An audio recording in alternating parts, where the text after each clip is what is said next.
अस्सलाम वालेकुम जी। गुज़िश्ता रोज़ पाकिस्तान का मैच हुआ अफ़गानिस्तान के साथ और अफ़गानिस्तान के साथ इस मैच में पाकिस्तान की जो बैटिंग थी वो लड़खड़ा गई और आखिरी ओवर के अंदर गैर मुतवक्को तौर के ऊपर जो नसीम शाह जो थे, जो पाकिस्तान के फास्ट बॉलर थे और आखिरी विकेट थी, उन्होंने आखिरी ओवर यानी 20वें ओवर के पहले 2 बॉलों पे 2 छक्के मार के वो मैच जो था वो पाकिस्तान से जीत लिया। इस अफगान टीम के अंदर कम से कम 2 प्लेयर्स को तो मैं जानता हूँ, राशिद और उनके जो कप्तान हैं, ये दोनों पाकिस्तान का जो PSL है, पाकिस्तान सुपर लीग भी खेलते हैं और भी 1-2 प्लेयर हैं उनके, मेरे ख्याल ओपनर भी है उनमें से जो खेलता है पाकिस्तान के अंदर, मुख्तलिफ टीमों का अंदर वो होते हैं और अपना अल्लाह आपका भला करे IPL में भी जाते हैं, इंडियन प्रीमियर लीग में भी जाते हैं, अच्छा सीज़न लगता है उनका। ये अफ़गानिस्तान की क्रिकेट टीम के बारे में ये अमूमी ख्याल किया जाता है कि ये लोग जब पहली अफ़गान वॉर के अंदर हिजरत करके पाकिस्तान आए थे और फिर यहाँ पे मुकीम रहे, तो यहाँ पे इन्होंने जब मुकामी बच्चों को क्रिकेट खेलते हुए देखा तो उन्होंने भी क्रिकेट खेलना शुरू कर दी और यूँ उन्होंने इतना मुकाम बनाया कि अब वो एक इंटरनेशनल लेवल के ऊपर टीम है और एशिया कप के अंदर उस टीम ने हर अपने मुखालिफ को टफ टाइम दिया है, अगरचे वो जीत नहीं पाई। ये भी एक साइकोलॉजिकल बैरियर होता है, बहुत अरसे तक बहुत सारी टीमें अच्छा परफॉर्म करती रहती हैं लेकिन जीत नहीं पाती। हमारे जो गुल हैं, जिनको हम प्यार में गुल्ली भी कहते हैं, वो उनके आजकल बॉलिंग कोच बने हुए हैं। इस टीम को बनने के अंदर तो हमने ये किरदार अदा किया कि हमारी टीमें और हमारी उनकी इंस्पायरेशन बनी। जब ये लोग पाकिस्तान में मुकीम थे तो उस वक्त ये पाकिस्तान टीम के लिए नारे लगाया करते थे और शोर मचाया करते थे और बकअप किया करते थे, ये वो लोग हैं। तो उसके बाद जो हैं वो अफ़गानिस्तान चले गए और अफ़गानिस्तान में अल्लाह ताला उनको शाद आबाद रखे, मतलब उनकी मुसीबतें कम करे, जो वहाँ पे जंग है वो ख़त्म हो और वो अपने घरों में हंसी खुशी रहें। उसके बाद पाकिस्तान क्रिकेट बोर्ड का रवैया अफ़गान क्रिकेट बोर्ड के साथ कुछ मुनासिब नहीं रहा। जब कोई भी टीम पाकिस्तान आने को तैयार नहीं थी और अफ़गान क्रिकेट टीम पाकिस्तान आने का जब उन्होंने इस ख्वाहिश का इजहार किया तो हमने बड़ी नख़वत के साथ उनकी इस पेशकश को ठुकरा दिया। आखिरी कोशिश जो है वो पिछले PSL के अंदर हुई थी, जब यहाँ से वो जो पेशावर ज़ल्मे जो है वो जीत गई, तो उस वक्त पेशावर ज़ल्मे के मालिक ने शायद ये तजवीज़ पेश की थी कि हम जो हैं वो जो अफ़गानिस्तान की जो लीग है वो भी तो एक लीग करवाते हैं ना, करवाते वो दुबई शारजा में ही है मेरा ख्याल है। तो उन्होंने कहा कि उसके कुछ मैचेस वो मेरा ख्याल काबुल में भी कराते हैं, 1-2 फाइनल सेमीफाइनल वगैरह। तो उन्होंने कहा कि अगर हम दोनों की जो चैम्पियन है, इधर से पेशावर ज़ल्मे चैम्पियन है, उधर से वो है, इन चैम्पियन की एक सीरीज़ करवाते हैं और इस सीरीज़ से ये होगा कि उस इलाके के ख़ास तौर पे जो अफ़गान जो हैं, हमारे पख्तून जो हैं, क्रिकेट लवर्स हैं, उनका एक बड़ा क्राउड आएगा और क्राउड पुलर है और ये है और वो है। लेकिन ये तजवीज़ भी जो थी ये क्रिकेट बोर्ड की तरफ से नहीं बल्कि कुछ और लोगों की तरफ से बड़ी नख़वत के साथ वीटो कर दी। ये उसका बैकग्राउंड है। अब इस बैकग्राउंड के साथ हम शारजा के मैदान में उतरे और वहाँ पे पाकिस्तान के नसीम शाह ने जब 2 छक्के मार के हराया तो वहाँ पे मौजूद स्टेडियम के अंदर मौजूद, जिनमें से 34 के करीब लोग गिरफ्तार भी हो चुके हैं, उन्होंने पाकिस्तानी शायकीन के ऊपर कुर्सियाँ फेंकना शुरू कर दी। जो इवन बाहर निकल के, स्टेडियम से बाहर निकल के भी जो हत्या चढ़े उनको भी चंगा फेंटा और ये किया और वो किया। ये नौबत क्यों आई और ये नौबत क्यों नहीं आनी चाहिए थी? नहीं आनी तो मैंने इसलिए चाहिए थी कि उनका सारा बैकग्राउंड और ग्रूमिंग हमारे हाथों थी। अब मसला ये है कि जब हम उनकी हर तजवीज़ को या करीब लाने, सीरीज़ हुई भी है उनकी हमारे साथ, ऐसा नहीं है, लेकिन वक्तन फ़वक्तन जब वो अपनी टीम के लिए, ज़ाहिर उनके मुल्क के अंदर तो नहीं हो सकता ना। अभी पिछले दिनों एक फ़ुटबॉल मैच हो रहा था काबुल में, उसमें धमाका हो गया और 7-8 लोग जो थे वो शहीद हो गए उसके अंदर। तो उनके यहाँ अगर नहीं हो पा रही तो हम उनको अपने यहाँ खेलने का मौका दें, अपनी लीग के अंदर इनवाइट कर लें, इस तरह की कोई बात कर लें। उनके प्लेयर्स को तो हम करते हैं, उनकी एक टीम भी हम कर सकते हैं कि जी पाकिस्तान सुपर लीग के अंदर एक अफ़गानिस्तान की लीग टीम भी खेला करेगी, ठीक है। तो एक टीम का इजाफा हो जाएगा और मेरा मतलब है कि लोगों को ज़्यादा मैच खेलने को मिल जाएंगे। और पेशावर के अंदर और कोयटा के अंदर जो हमारे मैचेस हैं इसके वहाँ पे जो है अब वहाँ पे मैच भी होने के चांसेस पैदा हो जाएंगे और वहाँ पे जो हमारी गेट क्रैश वाली सूरत हाल है वो पैदा हो जाएगी। शारजा वो इलाका है पूरे यूएई के अंदर जहाँ पे सबसे ज़्यादा कंसंट्रेशन पाई जाती है पख्तून भाइयों की। और ये जो पख्तून हैं ये जब पाकिस्तान और इंडिया का शारजा के अंदर मैच होता था तो उस वक्त ये पाकिस्तान के सबसे स्ट्रॉन्ग सपोर्टर्स हुआ करते थे। इतने स्ट्रॉन्ग थे कि एक वक्त आया कि इंडिया ने शारजा के अंदर बाइकाट कर दिया। उन्होंने कहा हम कोई मैच यहाँ पे नहीं खेलेंगे। बहुत अरसा तक उन्होंने ये बाइकाट रखा था। उस सूरत के अंदर अब वहाँ पे जो कुछ हुआ वो नहीं होना चाहिए था और बिल्कुल भी नहीं होना चाहिए, ना उसको अप्रूवल दी जा सकती है।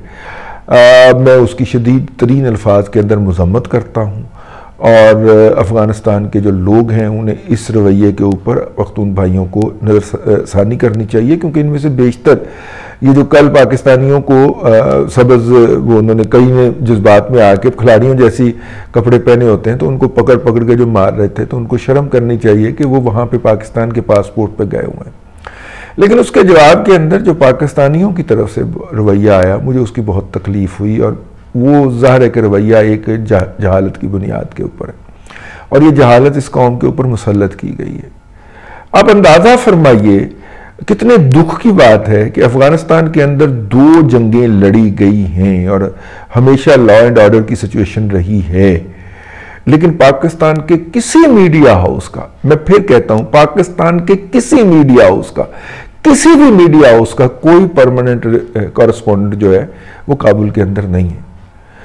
यानी पाकिस्तान के मीडिया हाउसेस के कॉरेस्पॉन्डेंट जो हैं वो दुबई, शारजा, सऊदी अरब, यूरोप के दूर दराज ममालिक, हत्ता के मतलब के अल्लाह आपका भला करे वहाँ पे हैं। मतलब यूरोप, अमेरिका, वहाँ पे बड़े बड़े सेंटर में तो होते हैं, यूरोप के छोटे छोटे ममालिक में भी हैं। फ्रांस का छोटा मुल्क तो नहीं है, मतलब फ्रांस, जर्मनी वगैरह, नेदरलैंड वगैरह में हैं। लेकिन इस खित्ते के अंदर 2 जगहों के ऊपर हमारे कॉरेस्पॉन्डेंट नहीं हैं, एक तेहरान के अंदर और एक काबुल के अंदर। इंडिया के मीडिया का नुमाइंदे जो हैं वो अगर उनके इंडियन नेशनल को वहाँ पे आने की इजाज़त नहीं देते तो वो अफ़गान नेशनल को अपने मीडिया कवरेज के लिए हायर कर लेते हैं। वियॉन उनका टीवी है, ऑनलाइन बड़ा अपना एस्टेब्लिशमेंट का बयानिया लेके चलता है और बड़े स्ट्रॉन्ग तरीके से लेके चलता है। वहाँ पे किसी ने 5वीं पुश्त की तो अगली बुलागी जंग नहीं लड़ी, ना उसके लिए खरबों रुपए निकलवाए गए इंडियन किटी में से जो यहाँ पे लड़ी गई है, और किसी ने वो पकड़ के तो पीटीआई बीजेपी के हवाले नहीं किया कि अच्छा जनाब हम तो अब नहीं चला सकते, जिस तरह पाकिस्तान में हुआ है।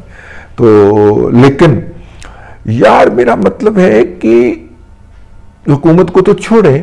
अब जब आप अपने, मैं भी कुछ अदारों में जब इस पोजीशन पे था तो जब मैं अपनी मैनेजमेंट से बात करता था तो बड़े आराम से बड़े तजाहिर आरफाना के साथ कहते थे भजन वो नहीं मानता है, ठीक है। फिर हमने देखा कि उनको जब मौका मिला कि वो 15 अगस्त को काबुल फॉल जब होता है तालिबान को, तो उनको मौका मिला कि वो यहाँ से जर्नलिस्टों को एनओसी भेज सकें, तो उन्होंने चुन चुन के ऐसे लोग भेजे जो कल अफगानियों को गालियाँ बकने के अंदर फ्रंट पे लाइन पे थे, ठीक है। और मतलब कि ये रवैया यार और भी जगहों पे इजहार होता है, इंडिया के अंदर नहीं होता क्या? मेरा मतलब है कि हम वो स्टेडियम खाली करवा के तो मैच मुकम्मल नहीं करवाना पड़ा था, ठीक है ना। तो और भी बड़ी जगहों पे तमाशाई ये हरकतें करते हैं। हम अफगानों के साथ डायलॉग कर सकते थे बेहतर तरीके से, या कम से कम वो लोग तो ना गालियां बकते यार जिनको, या बकती वो खवातीन तो ना गालियां बकती कि जिनको हमारे उन्होंने नामजद करके अफगानिस्तान कवरेज के लिए भेजा हुआ था। आप तो उनकी मिजरीज जो हैं वो देख के आए हैं। मैं कोई ज़्यादा बात इस पर करना नहीं चाह रहा था, लेकिन देखिए अफगानिस्तान के अंदर मैं हमेशा इस बात का दाई रहा हूँ कि अफगानिस्तान के अंदर जो 90 की दहाई की अगर कोई मोहब्बत पैदा हुई थी पाकिस्तानियों के बारे में तो वो 9/11 के बाद ख़त्म हो चुकी हुई। और 9/11 के अंदर जिस नस्ल ने अमरीकी हमले के अंदर अपने वालिद को, अपने चचा को, अपने ताया को, अपने दादा को मरते हुए देखा, या उन्होंने देखा कि कुछ लोग आए हैं जो उनको उठा के ले गए हैं और फिर उनके वो प्यारे वापस नहीं आए कभी भी, ठीक है, ना उनकी कोई इतला आई, बल्कि उन्हें कभी सालों बाद पता चला कि वो फलां जगह के ऊपर फायरिंग स्क्वाड के सामने मार दिए गए थे। और साथ में उनको ये भी बताया गया कि इस पूरी कार्रवाई के अंदर उसकी जो सहूलतकारी थी वो पाकिस्तान कर रहा था। यार ये बात तो आप मानिए ना कि 9/11 के बाद अफ़गानिस्तान के ऊपर जो सॉर्टीज़ हुई थी वो सारी की सारी पाकिस्तान के हवाई अड्डों से उड़ी थी। तो उस सूरत के अंदर अब की जो नौजवान नस्ल है जो कि अब मामला संभाल चुकी हुई है, काबुल के अंदर भी और अफ़गानिस्तान के अंदर भी, भले वो तालिबान के अंदर हों, भले वो अशरफ गनी के तहत हों, भले वो अमेरिकन के तहत हों, उनके अंदर एक चीज़ कॉमन है और वो पाकिस्तान से नफ़रत है और उनका ख्याल है कि ये हमारा खून बेचते हैं। नतीजा ये निकला कि अशरफ गनी ने 1 पॉइंट एजेंडा दिया और वो उसको इम्प्लीमेंट करके गया। वो ये था कि उसने कहा मैं पाकिस्तान से अफ़गानिस्तान का जो रिलायंस है वो ख़त्म कर दूँगा, और वो ख़त्म करके गया। किसी ज़माने के अंदर जब वहाँ पे अमेरिकन मुकीम थे तो हम अफ़गानिस्तान को 8 अरब डॉलर से ज़ायद की बाकायदा कैश डॉलर एडवांस में लेके अशिया एक्सपोर्ट किया करते थे। अब वो तकरीबन कोई 60 करोड़ या 75 करोड़ की रह गई हैं, और इससे ज़्यादा अशिया अफ़गानिस्तान जो है वो पाकिस्तान को भेजता है। पिछले साल माशाल्लाह जो उस बॉर्डर पे, उन बॉर्डर्स पे तैनात थे, उन्होंने एक और हरकत फरमाई कि उन्होंने उनके 300, 400 ट्रक्स जो थे वो लाइनों के अंदर ये जो पोमीग्रेनेट होते हैं अनार के, वो खड़े रखे। नतीजे के तौर के ऊपर वो गल सड़ गए और उसके बाद फिर वो इधर को नहीं लेके आए। चलगोज़े की मार्केट जो है वो पहले ही खैर हमने वहाँ पे उनको इतना जलील करते थे, उनसे इतना भत्ता मांगते थे बॉर्डर क्रॉस करने का, उसके बाद इंडियंस पहुँच गए, उनकी हुकूमत ने सब्सिडी दे दी। अब इंडिया वहाँ से चलगोज़ा उठाता है, वो एयरलिफ्ट करता है और एयरलिफ्ट करके वहाँ पे ले जाता है और ले जाके उसको रीपैक करके पूरी दुनिया के अंदर वो इस वक्त सबसे बड़ा ट्रेडर बना हुआ है। यार ये जो बॉर्डर के ऊपर खड़े होते हैं इनको कब अकल आएगी? चले उनको तो अकल आएगी सो आएगी, लेकिन ये जो अफ़गानिस्तान से बिल्कुल इर्रेलेवेंट जो नस्ल हमने सोशल मीडिया पे बिठा दी है, उनके अंदर यूथिया अक्सरियत में 99% यूथिये हैं, और उनसे तो कोई शिकवा ही नहीं किया जा सकता ना कि उनको अल्लाह तबारक व तआला ने जितनी सोचने समझने की सलाहियत दी है वो उसके मुताबिक काम करते हैं।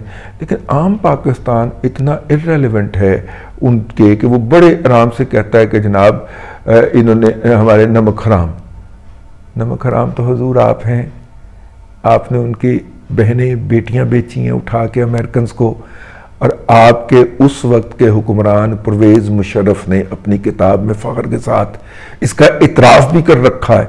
उसके बाद आपको ये बात कहनी बनती नहीं है। वो मज़लूम कौम है, उसका रिएक्शन आया, आउटबर्स्ट आया, हम उन्हें गले भी लगा सकते हैं, समझा भी सकते हैं, वो हमारे हमसाए भी हैं, लेकिन अगर वो वाली नख़वत पाई जाती है जो इसका इजहार इस मौके के ऊपर हुआ है, तो फिर तो डायलॉग के तमाम सिलसिले ख़त्म हो गए ना। फिर आप इंडिया को क्या शिकवा करें, आप अपने रवैयों के ऊपर गौर करें। अब तक के लिए इतना ही, अगले व्लॉग में फिर हाज़िरी होगी।